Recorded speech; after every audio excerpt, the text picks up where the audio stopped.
शायद है दूसरी तीसरी बार हो। आजकल भड़ोत जिला उसे कहते हैं। नर्मदा वहाँ उत्तर से दक्षिण को बहती है।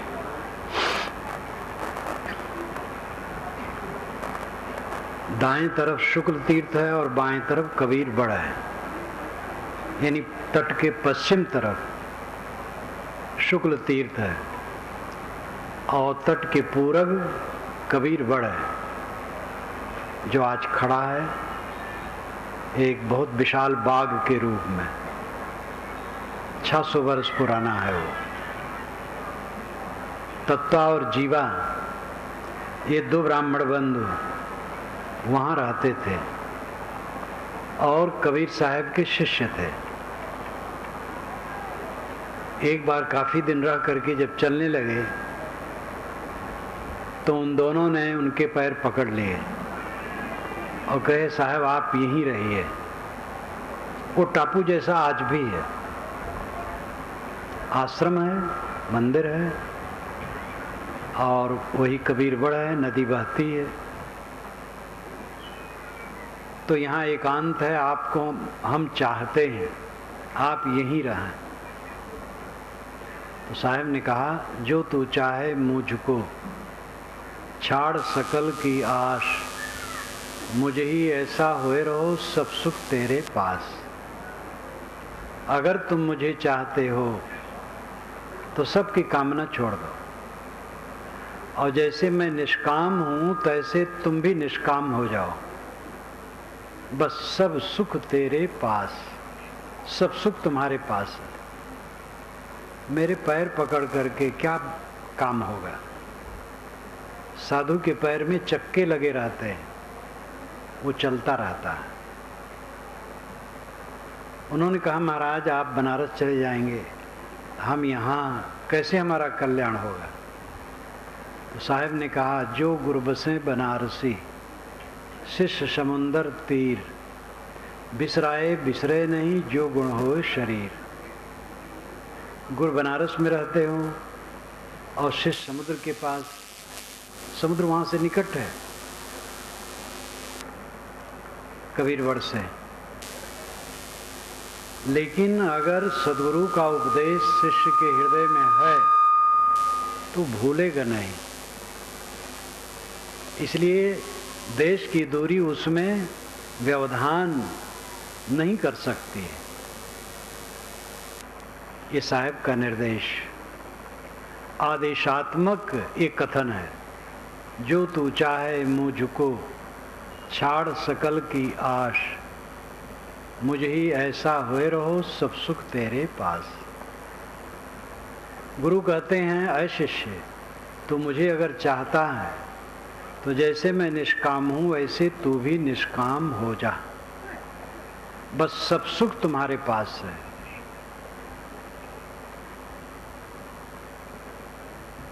जीवन का परम सुख आत्म संयम में है, और इस पर कम लोग ध्यान देते हैं। साधना पर ध्यान देने की आवश्यकता है। जितने लोग यहाँ बैठे हैं सब ध्यान दें। साधु को तो और करना चाहिए, गृहस्थ को भी करना चाहिए, स्त्री पुरुष सबको। 24 घंटे में निर्धारित कर लो कि इतना समय हम अकेले में बैठेंगे, ज्ञान के ग्रंथ पढ़ेंगे, चिंतन करेंगे और ध्यान करेंगे। ये 3 बात। अकेले में बैठना, घर में कुछ ऐसी जगह बनानी चाहिए जो हवा प्रकाशदार हो और शांत क्षेत्र हो, वहाँ बैठ जाए। जमीन में बैठना चाहिए, जमीन पर चटाई आसन बिछा लेना चाहिए और ज्ञान वैराग भक्ति के ग्रंथ पढ़ना चाहिए। टीवी जब से आया है और विकार बढ़ गया। अध्ययन चिंतन मनन की जगह पर टीवी लोग देखते हैं, खुराफात की बात दिमाग में भर लेते हैं। इस पर संयम की जरूरत है। समय निकालें, 2 बार समय निकालना चाहिए, सुबह शाम। 2 बार न निकले, 1 बार सही। सबकी योग्यता अलग अलग होती है, स्थिति अलग अलग होती है। जवानी में बहुत व्यस्त है आदमी, कम निकाल पाएगा, बुजुर्ग है ज़्यादा निकाल पाएगा। सबको समय निकालना चाहिए। गृहस्थी नहीं, कितने महात्मा हैं जो समय नहीं निकालते हैं। 24 घंटे ऐसे बीत जाते हैं, खाते सोते बात करते काम करते, बस ऐसे समय बीत जाता है। ये बहुत बड़ी असावधानी है। हर इंसान में बल है अपने आप का उद्धार करने के लिए। आपके लिए कोई भोजन बना सकता है, आपके लिए कोई बिस्तर बिछा सकता है, आपके लिए कोई मकान भी बना सकता है, लेकिन आपके लिए कोई भजन नहीं कर सकता है, साधना नहीं कर सकता। वो खुद आपको करना है। दवाई स्वयं खाने से रोग दूर होगा, स्वयं भोजन करने से भूख मिटेगी। इसी प्रकार जो मन की पीड़ा है, इसको दूसरा कोई नहीं मिटा पाएगा। मित्र, सतमित्र, संत, गुरुजन की सही राय से तात्कालिक मन की शांति होती है। कोई उलझन है, उद्वेग है, और सतमित्र हैं और उन्होंने 2-4 बात कही और मन में शांति आ गई। गुरु संत हैं, लेकिन अस्थाई शांति के लिए स्वयं अभ्यास करना पड़ेगा। बात बात में बड़ा अंतर होता है। एक बात सुन करके मन खलबला जाता है और एक बात सुनते ही मन शीतल हो जाता है। इसलिए ध्यान देना चाहिए कि स्वयं किसी के लिए ऐसी बात न करे जो उद्वेगित हो। किसी को उद्वेग पहुंचाने की चेष्टा न करनी चाहिए। और दूसरे ने हमारे लिए किया है तो उद्वेगित ना हो, उसको सह लें। सहने के अलावा कोई चारा नहीं है, सबको सहना पड़ता है। जिसका जितना व्यापक क्षेत्र होता है उसको उतना ज़्यादा सहना पड़ता है। मनुष्यों का संबंध जितना अधिक होगा उतना अधिक सहना पड़ेगा, क्योंकि मनुष्यों में हर प्रकार के लोग होंगे।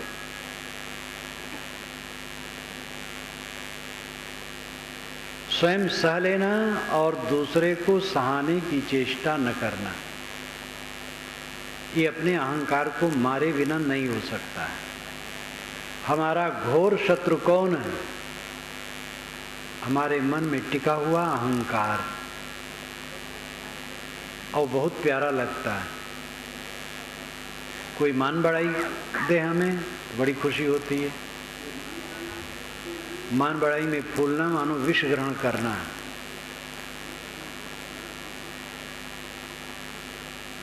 तो अपने मन के अहंकार को मारें, उद्वेग शून्य हो, दूसरे को उद्वेगित न करें। जो जितना उद्वेग शून्य होगा उतना उद्वेगित नहीं करेगा। जो उद्वेगक है, दूसरे को उद्वेग देता है, इसका मतलब है अंदर में वो असंतुलित है, अशांत है। दुखी आदमी दुख देता है, सुखी आदमी सुख देता है। पैसा वाला ही किसी को पैसा दे सकता है, विद्वान किसी को विद्या दे सकता है, ज्ञानी किसी को ज्ञान दे सकता है, दुखी किसी को दुख देता है और सुखी सुख देता है। अगर हम दूसरे को दुख देते हैं तो स्वयं दुख से खाली नहीं, और देंगे तो और वो फलेगा। एक बीज डालने से पौधा होता है धान का, और 3 शाखाएं उसमें निकली, तो 3 बालियां आएंगी। एक एक बाली में 100 दाने भी हो तो 300 दाने हो गए। एक दाना में 300 दाने।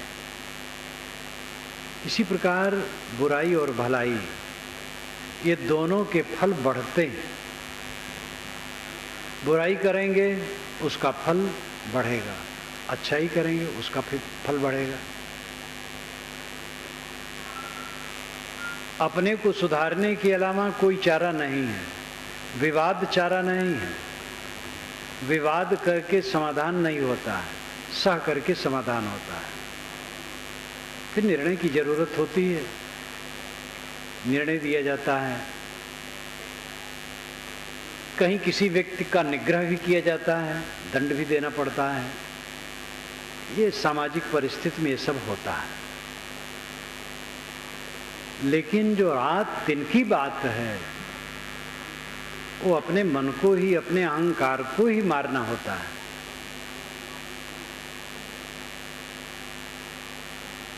न्याय नीति की बात जो होती है वो कभी कभी होती है। कभी कभी आपको किसी को दंडित करने की जरूरत पड़ सकती है। रात दिन आप दूसरे को दंड देंगे। पत्नी ने गुस्से में कुछ कह दिया, न तो आप उसके लिए पंचायत बैठाएंगे और न तो उसको दंड देंगे। दंड देंगे तो कब तक चलेगा? इसलिए दंड का विधान, न्याय का विधान, ये समय समय से होता है। रात दिन की साधना में सहना सबसे बड़ा तरीका है। सह लेना, दूसरे को सहाने की चेष्टा न करना, अपनी बात किसी पर न लादना, दूसरे की उचित बात मान लेना, अपना अधिकार दूसरे पर न जमाना, अपने कर्तव्य का पालन करना। जब हम दूसरे को अपने अधिकार करने में, अपने अधिकार करने की चेष्टा करते हैं, तब हम उसी के अधिकार में हो जाते हैं। जो लोगों पर अधिकार करना चाहेगा वो स्वयं दूसरे के अधिकार में हो जाएगा। जो किसी को अपने अधिकार में नहीं करना चाहेगा उसके अधिकार में पूरी दुनिया है। इच्छा ही जब मिट जाती है तो सब पर वो सम्राट हो गया। ये साधना का विषय है। आप कह सकते हैं संत के लिए है, संत के लिए नहीं है। जो दुख न चाहे उसके लिए। गृहस्थ लोग दुख नहीं चाहते हैं तो उनको भी करना है। संत भक्त की तो 2 श्रेणियां हैं। वैसे संत शब्द का अर्थ है सत्य में स्थित है। सत शब्द से संत बनता है। संत शब्द सत्य में जो स्थित है वो संत है, चाहे किसी कपड़े में हो। कपड़े के रूप में भी एक मर्यादा है। हम लोगों के अलग वेश हैं, आश्रम अलग है, साधु आश्रम। लेकिन ये तो मानव की बनाई श्रेणी है। इसका अपना उपयोग है। दुख किसी को प्रिय नहीं। गृहस्थ भी जब दुख नहीं चाहते हैं तो क्या दूसरा रास्ता होगा जिससे दुख ना हो? यही रास्ता है। सह लेना, गम खाना, क्षमा कर देना, शील से रहना, समता से रहना। घर में 4 लोग हैं, सबका स्वभाव अलग है, रुचियां अलग हैं, गुण कर्म अलग हैं। बिना सहे किसी का जीवन सुख से नहीं बीत सकता है। साधना के विषय में कह रहा था, साधना में मन देना चाहिए। अनादिकाल का बिगड़ायल मन है, इसमें तमाम विकार भरे हैं। इस जीवन में भी जब से होश में आए तब से इसमें विकार भरते रहे। उन विकारों का जखीरा पूरा मन में इकट्ठा है, वो आदमी को बैठने नहीं देता है।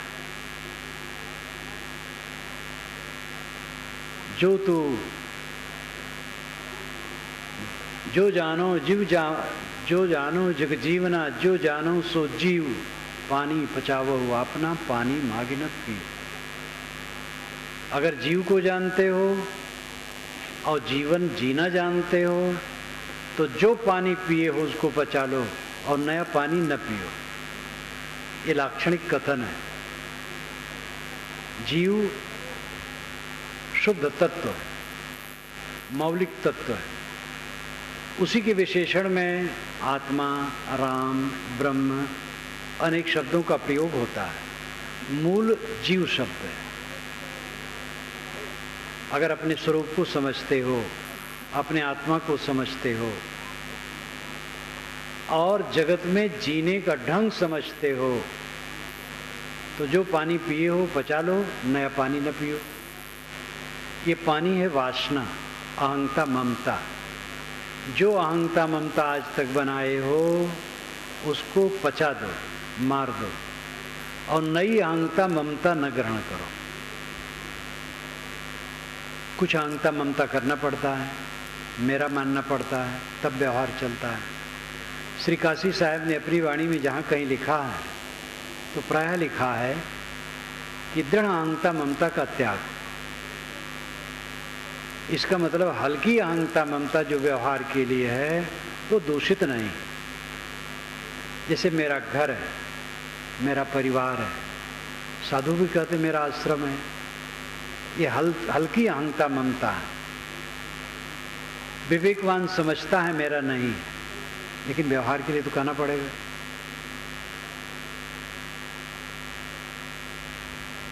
दृढ़ करके अपना नहीं मानता है। सांप अगर अपने बिस्तर पर आ गया है, वहां से हटेंगे नहीं या उसको किसी तरफ फेंकेंगे नहीं तो मंगल नहीं। हमारी अहंता ममता सांप है जो हमें रात दिन काट के विषाक्त करता है।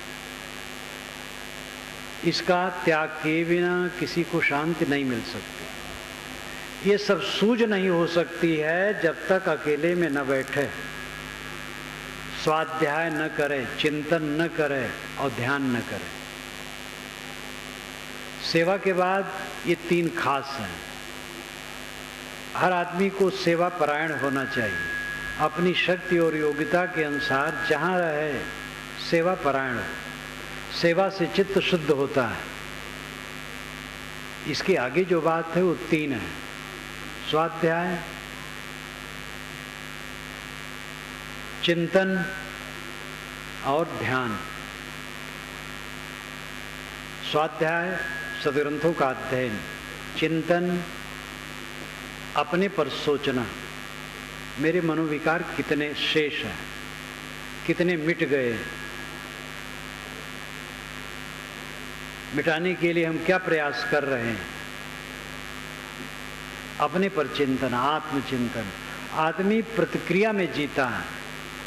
जब से नींद खुलती है और फिर जब सोते हैं, इस बीच में आप अपना परीक्षण कीजिए तो कितना समय प्रतिक्रिया में जाता है और कितना समय आत्मचिंतन में।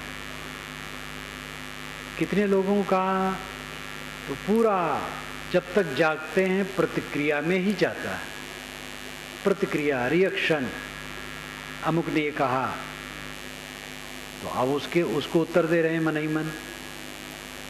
अब ऐसा उत्तर देते रहते हैं और कुछ मतलब नहीं। अनुकूल मिला, प्रतिकूल मिला, अनुकूल की भी प्रतिक्रिया होती है, अनुकूल की प्री प्रतिक्रिया होती है, प्रतिकूल की अप्री प्रतिक्रिया होती है। आदमी का मन कुतर्कों से भरा रहता है, रिएक्शन से भरा रहता है, प्रतिक्रिया से भरा रहता है। प्रतिक्रिया नरक है, चित्त का नरक है प्रतिक्रिया। स्वयं जांच करें, स्वयं सफाई करें। कौन सफाई करेगा? भगवान कृपा कर देंगे, गुरु कृपा कर देंगे, लोग कहा करते हैं। सबकी कृपा, अपनी कृपा अपने ऊपर करना होगा। भगवान जिसे हम कहते वो परोक्ष है, कल्पना का विषय है। सदगुरु जिसे कहते वो सामने है, वो उपदेश कर देगा, करना पड़ेगा खुद। अपने अंदर के विकारों के दृष्टा हम खुद हैं, स्वयं ही उन्हें काट करके निकालना पड़ेगा। और इसके लिए जब रोज प्रयास चलेगा तब आपको इसमें रस मिलेगा और देखेंगे चित्त में बहुत अंतर हो गया। जितना पहले कलह करते थे, उद्वेगित होते थे, अशांत होते थे, लालसाओं से भरे होते थे, वो काफी घट गया। मन को राहत मिल गई। करते चलें, विकार कटते जाएं। चिंतन और ध्यान, ध्यान का भी अभ्यास सबको करना चाहिए। ध्यान क्या है नाम की एक छोटी सी पुस्तक है, बुक स्टॉल से आप उसको जरूर लें। 2-3 रुपए की पुस्तक होगी, उसमें सब विधान बताया गया है। रोज ध्यान करें, ध्यान न लगे तो भी ध्यान करें। जिनको अस्थाई बैठने में कठिनता हो, लेटे लेटे करें, करना चाहिए। पहले साधना में कठिनता लगेगी, अभ्यास बढ़ जाने पर सरलता हो जाएगी। स्वाध्याय, चिंतन और ध्यान, ये तीनों प्रक्रिया लेना चाहिए। रोज आप करते जाएं, देखेंगे आपके चित्त में बहुत अंतर हो गया। शांत जीवन का परम सुख है। जीवन भर जो हम कमाते हैं वो रहता नहीं, मिट जाता है। जहां तक जितनी उपलब्धियां कही जाती हैं, सारी उपलब्धियां शून्य हो जाती हैं और इन्हीं उपलब्धियों के आश्रय में मनोविकार इकट्ठा होता है। प्राणी और पदार्थ का संग्रह, यही तो हम उपलब्धि मानते हैं, और इसमें विकार इकट्ठा होता है और उसी विकार में हर आदमी का चित्त जलता है। इस पर गंभीरता से सोचना चाहिए। समय भागा जा रहा है, रुकने वाला नहीं, और इसी में शरीर सबका जीर्ण हो जाएगा और एक दिन छूट जाएगा और ये काम वैसे रह जाएगा। समझदार साधक के मन में ये शौक होना चाहिए कि इसी जीवन में मुक्ति का आनंद लें। मुक्ति का आनंद वासना की ग्रंथि का कट जाना है। जब वासना की गांठें कट जाएंगी, सारे विकार क्षीण हो जाएंगे। ऐसी अवस्था में जो चित्त की निर्मल दशा है, वही जीवन मुक्ति का सुख है। जीवन मुक्ति का सुख बहुत भारी भरकम है, इससे गृहस्थों को घबराना नहीं चाहिए। केवल साधु वेशधारी जीवन मुक्त होंगे और गृहस्थ वेशधारी नहीं होंगे, ये बात नहीं। जीवन मुक्ति एक बार मिलती भी नहीं। जितना विकार कटता है उतना मन हल्का बनता है, उतने अंश में जीवन मुक्ति होती है। जीती जीती मुक्ति। 4 वर्ष के पहले जो वासनाएं उद्वेगित करती थी, अब वो नहीं करती उतनी, तो मुक्ति हुई। व्यापारी कुशल वह माना जाता है जो अपने व्यापार का हिसाब किताब रखता है। साधक सही वह माना जाता है जो निरंतर आत्मनिरीक्षण करता है। 4 वर्ष के पूर्व जो उद्वेग था अब नहीं है, 2 वर्ष के पहले था वो नहीं है, गत वर्ष में था वो नहीं है, 6 महीने के पहले जो मन में भ्रांति थी वो नहीं है, तो समझ लो कि अध्यात्म की तरफ बढ़ रहा है। अब अगर वैसे विकार हैं कोई उन्नति नहीं, अगर विकार बढ़ रहे हैं तो पतन है। विकार निरंतर घटने चाहिए। भवसागर कहाँ है? ये मन का विकार भवसागर है। इच्छा करि भवसागर, जामे बोहित राम आधार। कहां कबीर हरि शरण गहु, गोखुर बच विस्तार। इच्छा करि भवसागर, इच्छा करके भवसागर बनाया जाता है। विषय वासना की जितनी इच्छाएं हैं यही भवसागर बनाती है। जामे बोहित राम आधार। साहब कहते इस भवसागर से पार होने के लिए राम का आधार बोहित, बोहित नाम जहाज है, राम ही जहाज है। कहीं कबीर हरि शरण गहु, गोखुर बच विस्तार। साहब कहते हरि की शरण लो तो गऊ का बछड़ा का जो खुर है कहीं गीली जमीन में पड़ जाए, थोड़ा सा गड्ढा होता है, उसको लागने में क्या कठिनता है। संसार सागर इसी प्रकार वो लाग जाएगा। जो मन के विकारों को काटेगा, राम जहाज पर बैठेगा और हरि की शरण लेगा। ये राम क्या है, हरि क्या है? ये सगुण उपासकों के शब्द हैं। साहब इसको कैसे लेते हैं? साहब उदार थे, वे किसी के शब्द से परहेज नहीं करते हैं। सभी शब्दों को लेते हैं और खंडन भी करते हैं, मंडन भी करते हैं। हरि ठग ठगट ठगौरी लाई। हरि ठग है, जो ठग रहा है ठगौरी ला करके। ये कौन सा हरि है? मन की भ्रांत से यहाँ अर्थ है। हमारी ऐसी हरि की कल्पना है जो मन की भ्रांति है, तो हम ठगा गए। लेकिन बाएं दहिने तजु विकारा, निजके हरिपद गहिया। बाएं दहिने सब विकार छोड़ दिया, निज स्वरूप हरि है और उसकी स्थिति को पा गया, फिर कल्याण हो गया। हरि बिन भरम विगुरचन गंदा, हरि हीरा जन जौहरी। साहब ने हरि शब्द का प्रयोग बहुत किया। वेदों में हरि का अर्थ होता है अश्व, आत्मा परमात्मा नहीं। हरि का अर्थ होता है अश्व, घोड़ा। वो अश्व है सूरज की किरणें। वाल्मीकि रामायण में हरि का अर्थ होता है वानर।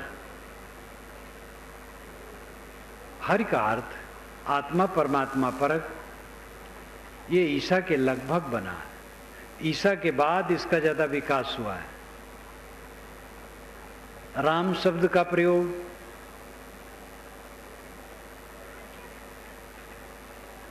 और बाद में हुआ है। 8वीं 9वीं शताब्दी से कुछ कुछ राम नाम भजन शुरू हुआ है। 11वीं शताब्दी में बढ़ गया, फिर बढ़ता चला गया। हरि और राम, इन दोनों शब्दों का प्रभाव सदगुरु कबीर पर पड़ा और उन्होंने इसको लिया। यथास्थान खंडन मंडन दोनों है।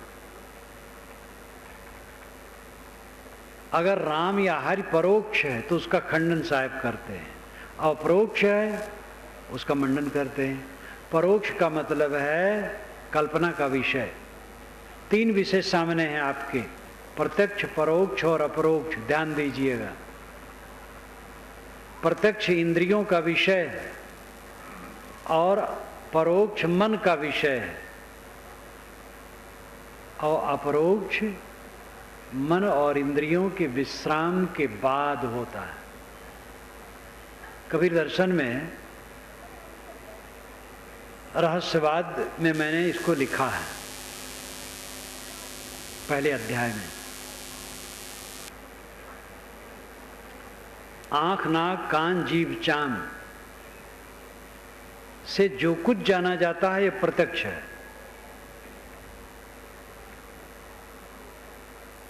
और परोक्ष है जो मन का नक्शा है, मन की अवधारणा है, मन की कल्पना है।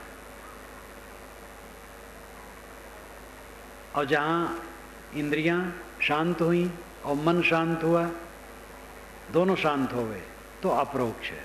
स्वयं सत्ता रह गई, आत्म सत्ता। इंद्रिय और मन के झरोखे से हम दुनिया को जानते हैं, रिश्ते हैं और खींचते हैं और बहिर्मुख बने रहते हैं। जब इंद्रिय मन के झरोखे को हम बंद कर देते हैं, तब अपने में लौटते हैं। ये साधना का विषय है। देखते सुनते छूते खाते पीते सोचते थकान नहीं लगी है? थकना चाहिए। बाहर से थके बिना कोई अंदर नहीं लौटेगा। तो कबीर साहब का राम अपरोक्ष परोक्ष नहीं है। कबीर साहब का राम और हरि कल्पना का विषय नहीं है, किंतु वही खुद कल्पक है, स्वयं स्वरूप है। हरि शरण, हरि का आधार, स्वरूप स्थित है। अपने में लौट आना हरि शरण है। हरि कोई व्यक्ति नहीं, विश्व के लिए हरि कहा गया। ये पीछे, बहुत पीछे कहा गया है। विष्णु वेद में है और उसका अर्थ होता है प्रवेश करना। सूरज की किरणें सब में प्रवेश करती हैं, इसलिए सूरज को विष्णु कहा गया। इदम विष्णुर विचक्रमे त्रेधा निदधे पदम समूढ़ मत्स्य पांसुरे, ये ऋग्वेद का मंत्र है। इदम यहाँ पर विष्णु, विष्णु विचक्रमणे, विचक्रमे चला, त्रेधा तीन प्रकार से, निदधे रखा, पदम पैर। यहाँ विष्णु चला, तीन प्रकार से कदम रखा। समूढ़ मत्स्य पांसुरे, उसके पैर की धूल से, पांस नाम धूल, उसके पैर की धूल से सारा संसार ढक जैसा गया। ये अलंकारों में कहा हुआ है। सूरज विष्णु है और उसकी किरणें उसके कदम हैं। पृथ्वी, अंतरिक्ष और दुलोक में उनका पड़ना तीन कदम है।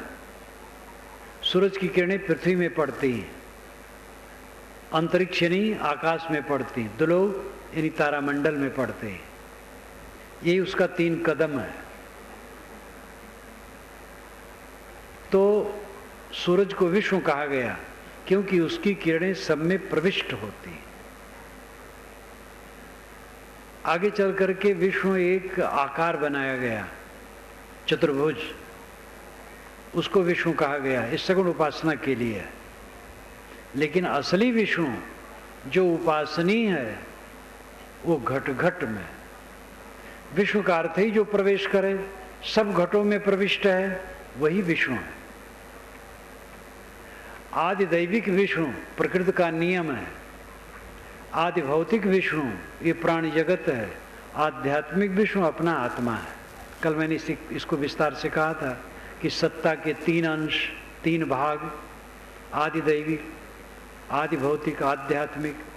आदि दैविक जड़ प्रकृति क्षेत्र, आदि भौतिक प्राणियों का क्षेत्र, आध्यात्मिक अपने आत्मा का क्षेत्र। जो सब में प्रविष्ट करे वो विष्णु है। जड़ प्रकृति में उसके नियम प्रविष्ट हैं, तो नियम विष्णु है। नियम को पहचानो, नियम से चलो, ये विष्णु की उपासना है। आपका छोटा सा पेट है, कितना खाना चाहिए ये पेट बताता है। पेट के अपने नियम हैं। जब काम भर का भोजन पेट में चला जाता है तो अंदर से घंटी बज जाती है कि हो गया। लेकिन चोक चटकार के चक्कर में या थोड़ा और खा लें, कौन जाने भूख न लग जाए, असावधानी में और खा लिए और विकार पैदा किए। नियम, पेट का नियम बता देता है कि काम भर का हो गया। प्रलोभन में पड़ करके गलत करते हैं। सब जगह नियम है, उन नियमों को पहचानना और नियम के अनुसार काम करना, ये विष्णु को समझना है। सब घट में जो प्रविष्ट है आत्मा, ये विष्णु है। सबको विष्णु समझना। अपने घट में भी आत्मा प्रविष्ट है, मैं स्वयं हूं, ये स्वयं विष्णु है और यही हरि है। विष धातु से विष्णु शब्द बनता है। विष का अर्थ ही होता है प्रवेश करना। मानस में आता है, प्रविश नगर कीजे सब काजा, हृदय राख कौशलपुर राजा। प्रविश, प्रवेश करके, विष प्रवेश करना। जो घट घट में प्रविष्ट है वो विष्णु है। ये अनुभविक है, वैज्ञानिक है, तथ्यपरक है। कोई विष्णु लोक है, घोर काल्पनिक है। ये आत्मलोक ही विष्णु लोक है। कोई अपने मन को समेट ले और अपने आत्मा में निमग्न हो जाए, विष्णु लोक में पहुंच गए। पहुंचना है ही नहीं है। विष्णु लोक में तो मेरा निवास ही है। आत्मा विष्णु है। अब आत्मा में स्थित हो गया, विष्णु में स्थित हो गया, विष्णु को पा गया। कहां कबीर हरि शरण गो। हरि, विष्णु, राम की शरण का अर्थ है केंद्र में आ जाना। शरण ही तो होता है किसी महापुरुष के पास जाकर के समर्पित हो जाना, यही शरण है। आत्मसमर्पण अंतिम शरण है। तथागत बुद्ध ने कहा अपनी शरण में जाओ। गुरु की शरण में जाओ ठीक, लेकिन गुरु कहता अपनी शरण में जाओ। साहब ने क्या किया? जब उन्होंने कहा तत्व जीवा ने कि महाराज आप ही रहिए, तो उन्होंने यही तो कहा, जो तू चाहे मुझको छाड़ सकल की आस, मुझे ऐसा हो रोज सब सुख तेरे पास। तो उन्होंने दूसरे शब्दों में कहा तुम अपनी शरण में जाओ। एक केंद्र होता है, दूसरा परिधि। ध्यान दीजिए, केंद्र और परिधि। तेली का कोल्हू, नए बच्चे तो तेली कोल्हू देखे भी ना होंगे। जमाना बदल गया, कोल्हू खत्म हो गया, बैल से तेल पेरना खत्म हो गया, मशीनें हो गई, कोल्हार भी खत्म हो गया। जो बैल से पेरते थे गन्ना, अभी भी कुछ चल रहा है। तेली का बैल चलता है दिन भर, लेकिन केंद्र में नहीं पहुंचता है, परिधि में घूमता है। परिधि चारों तरफ का चक्कर, केंद्र जो बीच का हिस्सा है। जैसे गाड़ी का चक्का है तो धुरी परिधि में है, और वलय जो लोह का पट्टा है वो परिधि में है, और धुरा केंद्र में है। आत्मा केंद्र है और मन परिधि है। जितना हम सोचेंगे परिधि में घूमेंगे, सोचना बंद होगा केंद्र में आ गए। क्या सोचेंगे? वहां गए, घर द्वार सड़क गलियां, राग द्वेष हानि लाभ मान सम्मान विषय वासना, यही सब तो सोचेंगे। इसको न सोचें, दया क्षमाशील विचार सोचें, ये कल्याणकारी है। लेकिन ये भी परिधि ही है। केंद्र में आदमी तब पहुंचता है जब सोचना खत्म हो जाता है। सोचना खत्म होता है, ये विश्वास कीजिए। आप अभ्यास करेंगे तो आपको अनुभव हो जाएगा। साधना की ऐसी अवस्था आएगी कि आप सोचना छोड़ देंगे और शांत हो जाएंगे, कुछ नहीं सोचेंगे, एकदम निरांत शांत, ऐसी अवस्था आएगी। लेकिन इसमें दो चीज की जरूरत है, वैराग की अधिकता और अभ्यास। वैराग शब्द से भी गृहस्थ लोग बिदकते हैं। वैराग एक मन की अवस्था है, कपड़ा नहीं। हम लोगों का कपड़ा वैराग नहीं, ये चिन्ह भर है। वैराग मन की अवस्था है। वैराग का शुद्ध शब्द है विराग, मोह न करना। जितना जो चिंतन मनन करेगा आध्यात्मिक, उतना विराग बढ़ेगा। आखिर चित्त स्थिर क्यों नहीं होता है? एकाग्र नहीं होता है, संयत नहीं होता है, शांत नहीं होता है। क्यों? क्योंकि बाहर लगा है, विषयों में लगा है। विषयों से छूट गया तो हान लाभ में लगा है, मान अपमान में लगा है, अहंकार की धुरी टूटी नहीं, इसलिए मान अपमान में उबल रहा है। जब अपने अहंकार को मारेंगे तब मान अपमान में भी नहीं उबलेंगे। निमित्त तो जीवन भर मिलेंगे। जैसे कोई यहां आकर के मुझे गाली देने लगे और मैं दुखी हो जाऊं, तो दुखी होने में वो गाली देने वाला निमित्त है, लेकिन उपादान, दुख का उपादान मेरे अंदर में है, जो मेरा अज्ञान और अहंकार है। अगर वो खत्म हो जाए, हमारे अंदर का अज्ञान अहंकार खत्म हो जाए, दुख का उपादान, तो निमित्त बेकार हो जाएगा। कोई गाली दे, हम दुखी नहीं होंगे। आप ये भी ध्यान दीजिए, जीवन भर आपको निमित्त मिलते रहेंगे, बच नहीं सकते। गाली पाएंगे, बड़े बड़े पुरुष गाली पाए, जीवन मुक्त पुरुष जीवन भर गरियाए गए हैं।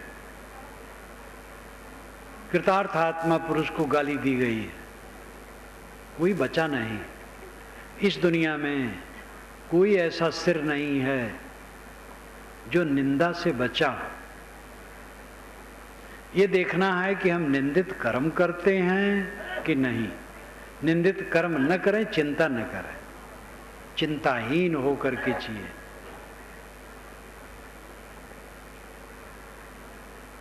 दुख का उपादान, उपादान का मतलब है जिससे वस्तु पैदा हो। जैसे भात, भात का उपादान चावल है,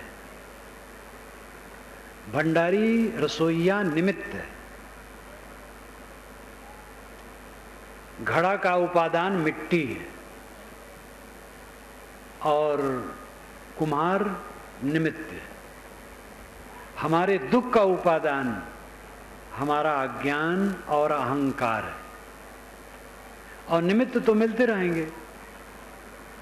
निमित्त की चिंता न करो। अगर अंदर से अज्ञान और अहंकार मिट गया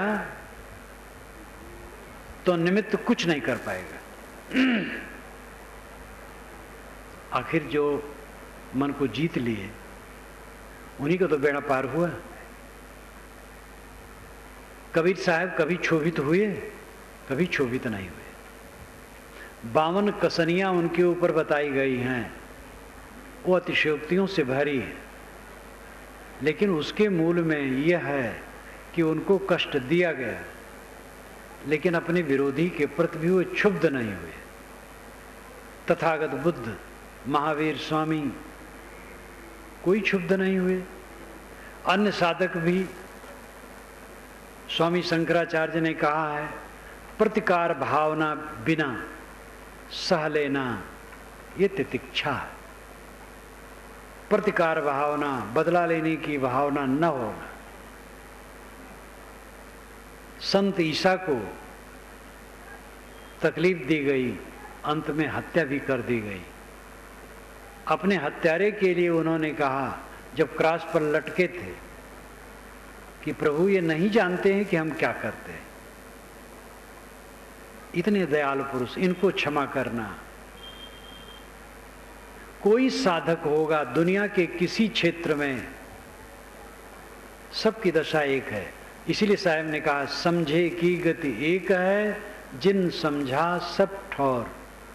काहे कबीर ये बीच के बल कहीं और की और। निमित्त सबको मिलते हैं।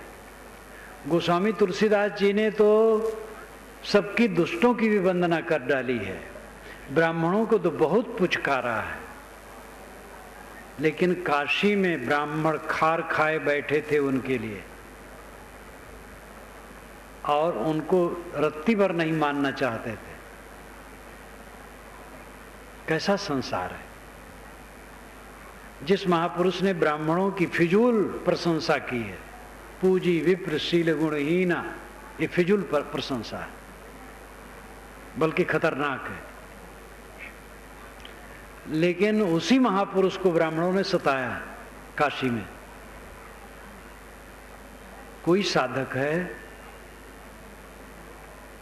साधना का लक्षण ही है प्रतिकार भावना से रहित होना, हाँ कुसंग से बचना। ये नहीं कि बेवकूफ बना रहे और कुसंग का सेवन करे।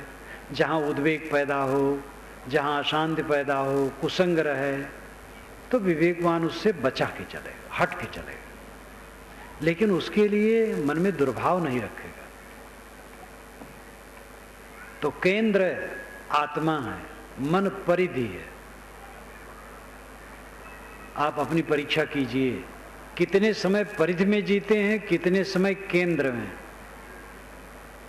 कितने लोग तो केंद्र समझते ही नहीं, जो समझ गए हैं वो कितने लोग उसमें जीते हैं।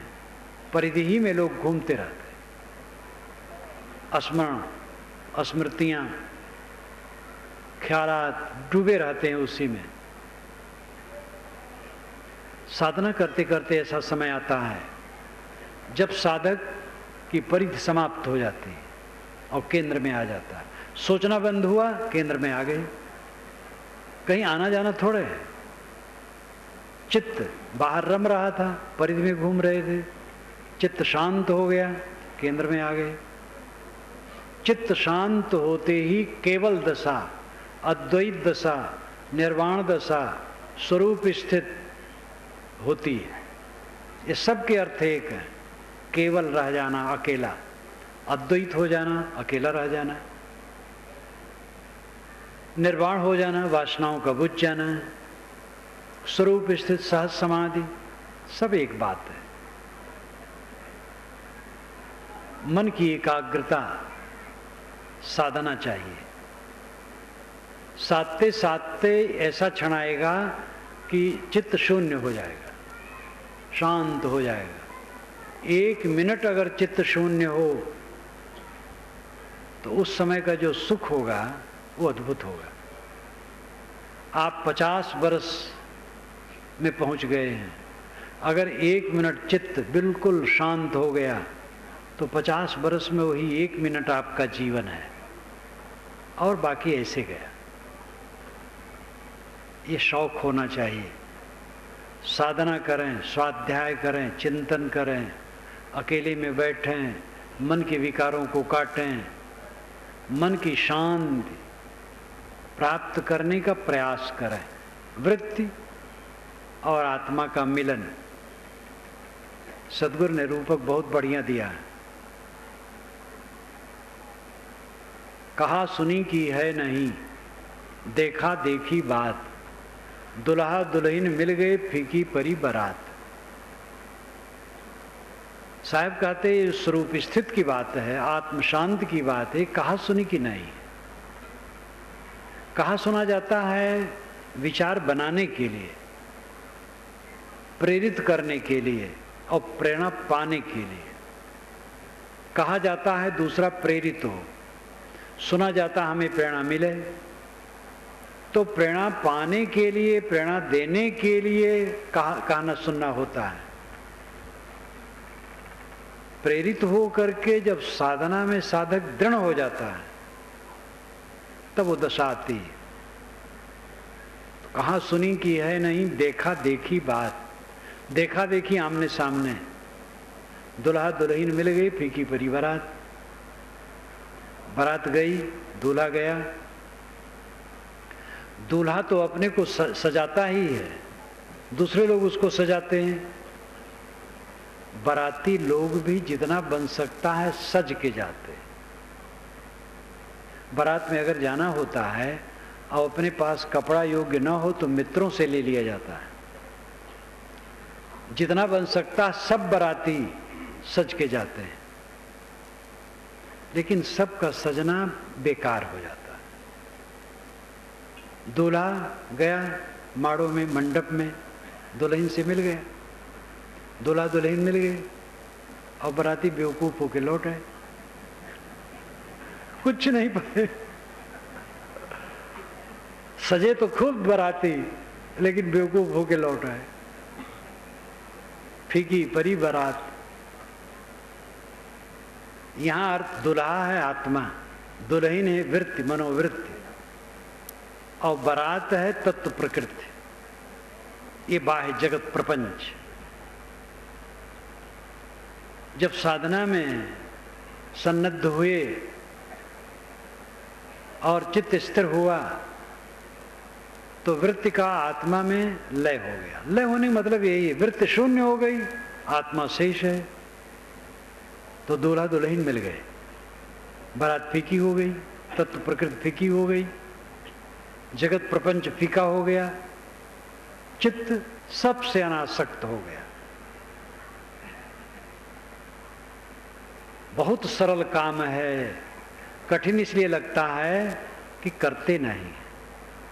थोड़ा दिन करें, देखो कितनी उन्नति हो जाएगी लगन से। लगन का अर्थ है जिसमें हमारी लगन हो, वो काम जब तक पूरा ना हो तब तक हम चैन से ना रहें, ये लगन का लक्षण है। जिसके लिए लगन है वो काम पूरा भी नहीं हो रहा है और हम आराम से रह रहे हैं, तो कहाँ लगन है? बाहर की चीज में तो परतंत्रता है। किसी को लगन हम प्रधानमंत्री बन जाए, सब तो प्रधानमंत्री नहीं बनेंगे। किसी को लगन हो कि सोने का मकान बन जाए, तो सोने का मकान कहाँ बन जाएगा? दुनिया की जो संभव बातें हैं उनमें भी लगन होने से मात्र से नहीं हो जाता है। जैसे आप करोड़पति हो जाए, ये संभव है, लेकिन सब करोड़पति कहाँ होंगे? नहीं होंगे। लेकिन जो आत्मस्थित है, आत्म शांति है, सदैव आनंदित होकर के जीना, ये अपने हाथ में। ये तो अपने विकारों को दूर करना है, मनोविकारों को दूर करना, और कुछ नहीं करना है। अपने अहंकार ममकार को मारे, मनोविकारों को मारे, सदैव आनंद कंद है। मनुष्य का लक्ष्य वह है जो अपने आप पर निर्भर है और देश काल की दूरी जिसमें नहीं है। इस पर जरा ध्यान दीजिए। जो दूसरे देश में मिले और दूसरे काल में मिले वो अपने जीवन का लक्ष्य नहीं। इसी काल में और इसी देश में वह है, स्वयं आत्मदेश है, स्वरूप देश है, आत्मदेश है, और इसी काल में वो प्राप्त है। बस अहंकार छोड़ दे, मोह छोड़ दे, आसक्ति छोड़ दे, समझें, छोड़ना शुरू करें। छोड़ते छोड़ते छूटेगा। बहुत दिन का कोड़ है, रगड़ते रगड़ते साफ होगा, लेकिन पक्का है साफ होगा, पूरा साफ होगा। सबकी एकमात्र यही अभिलाषा है कि हम सदैव ऐसे सुख में जिए जिसमें दुख नाम की चीज न हो। और ऐसा सुख कहाँ है? दुनिया का सुख तो केवल धोखा है, केवल धोखा है। दुख के अलावा उसमें कुछ भी नहीं। वो चाहे वैवाहिक संबंध हो, चाहे गुरुवाई हो। आप कहेंगे ऐसी तुलना क्यों कर रहे हैं? तुलना तो करनी पड़ती है। एक युवक और युवती परस्पर विवाह करते हैं, बहुत भावना रहती, स्वर्ग की भावना रहती। कुछ ही दिन में नरक लगने लगता है, स्वर्ग वरग उड़ जाता है, और बुढ़ापा तक पहुंचते पहुंचते तो भाए भाए भाए भाए, बस और कुछ नहीं। गुरुवाई के चक्कर में जो ताव बावले हैं, गुरुवाई से शांति मिलती है। शांति तो मन को निर्मल करने से मिलती है। गुरुवाई के लिए, महंती के लिए मारा मारी, राग द्वेष, कलह कल्पना, मुकदमेबाजी, होड़, गुरुआई भी फांसी है। सहज रूप में निष्काम होकर के सेवा करना ठीक है। थोड़े में अंतर होता है।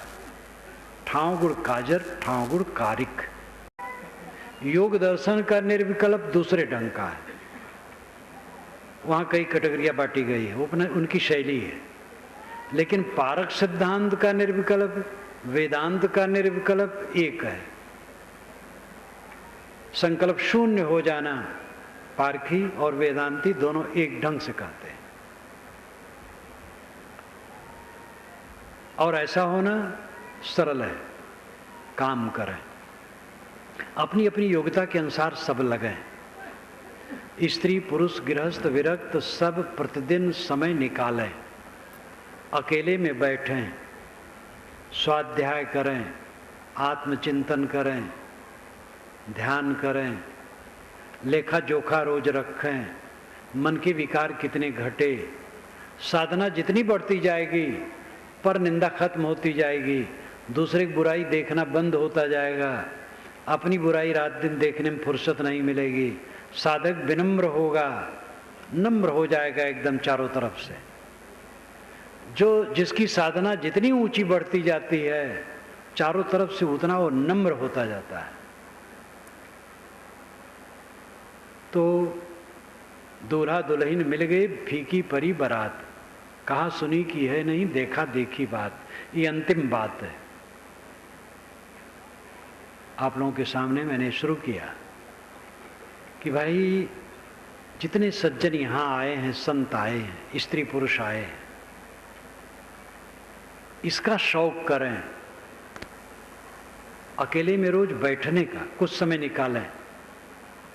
ध्यान चिंतन अध्ययन मनन करें। ऐसा जब करना शुरू करेंगे तब साधना में प्रगति होगी। और उसको छोड़ें ना, करते चलें। देखें चित्त में कितना अंतर आएगा। आपकी कमाई, आपकी उपलब्धि, चित्त की निर्मलता। बाहर की जितनी उपलब्धियां होती हैं 16 आने झूठी है। ये आश्रम है, यहाँ साधु हैं, बहुत सी पुस्तकें मैंने लिख दी हैं, बड़ा प्रचार है, देश विदेश में है। लेकिन ये सब हमारे लिए कौड़ी कभी नहीं। हमारा मन निर्मल है, शांत है, समाधिस्थ है, तो बस वही हमारा फल है। और अगर कहीं ये बाहर के चक्कर मकर में भटक गया तो गए। मेरी पुस्तकों से हजारों लोग लाभ लेते रहेंगे हजारों वर्षों तक, और मैं घोटाले में पड़ जाऊंगा। इसलिए मेरी उपलब्धि आपकी गृहस्थी जैसी है वैसे मेरी भी है। आपकी गृहस्थी घर द्वार, बाल बच्चे, खेतबाड़ी, फैक्ट्री, कारखाना, दफ्तर, दुकानें। हम लोगों की उपलब्धि आश्रम, शिष्य शाखा, भक्त समुदाय, प्रचार प्रसार, कीर्ति। आपका भी झूठा है, हमारा भी झूठा है। और दोनों मन फंसाए तो दोनों धोखे में गए। अपनी उपलब्धि है चित्त की निर्मलता, आत्म शांत, आपका परमात्मा, आपका ब्रह्म, आपका राम, आपका अल्लाह खुदा, आपका अस्तित्व। उसमें लौट आएं, परिधि को छोड़ें, केंद्र में आए। इसी निवेदन के साथ मैं अपनी वाणी को विराम देता हूँ।